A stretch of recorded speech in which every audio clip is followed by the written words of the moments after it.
જે ગુજરાતનું આર્થિક પાટનગર છે। અહીં ગુજરાતના દરેક ખૂણેથી અને દેશના દરેક ખૂણેથી આવનારા લોકો વસે છે।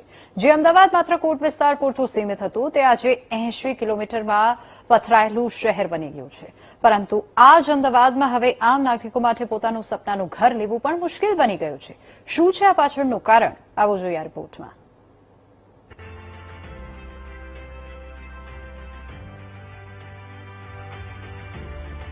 અમદાવાદ જેવા મહાનગરમાં હવે સામાન્ય માણસ માટે સપનાનું ઘર એક સપનું બનતું જઈ રહ્યું છે। જે શહેરમાં 5 વર્ષ પહેલા 1 BHK અને 2 BHK ફ્લેટ બનતા હતા ત્યાં હવે 1 BHK બનાવવાનું જ બંધ થઈ ગયું છે।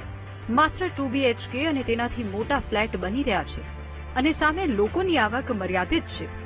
પરિસ્થિતિ એવી આવીને ઊભી રહી છે કે જે લોકો પોતાનું સપનાનું ઘર લેવાનું વિચારી રહ્યા હતા તેમના માટે ઘર સપનું બનતું જઈ રહ્યું છે। આ પાછળનું કારણ છે ઘરોના વધતા ભાવ। નિષ્ણાંતોનું માનીએ તો અમદાવાદ શહેરમાં મધ્યમ વર્ગના પરિવારોની આવક 30 થી 50 હજાર અંદર છે। અમદાવાદમાં ટિયર 2 સિટી જેટલું પગાર ધોરણ છે, જ્યારે મકાનો ટિયર 1 કેટેગરીના બની રહ્યા છે। સીધી રીતે કહીએ તો મકાનોની કિંમત 50 લાખ પાર પહોંચી ગઈ છે। આ મુદ્દે નિષ્ણાંત શું કહે છે તે પણ સાંભળો।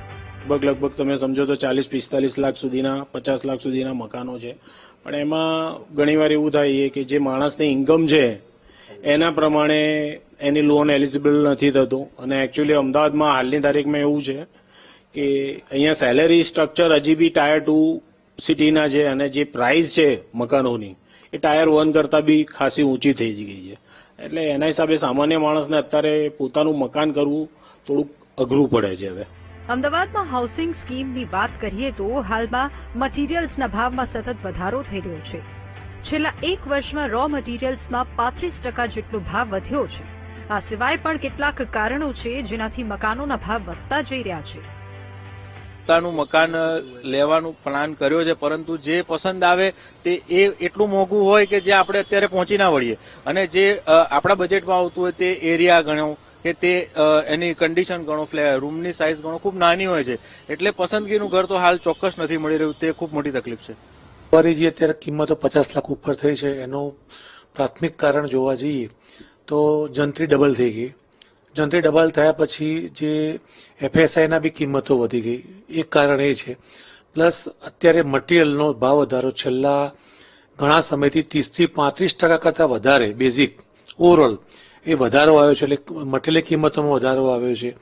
પ્લસ લેબરો બી છે, અત્યારે એની જે બેઝિક જે હાજરી હતી એ બી આજે લગભગ 600 રૂપિયાની હાજરી અત્યારે ચાલુ થઈ ગઈ છે। એટલે લેબર કોસ્ટ પણ ઊંચી થઈ છે।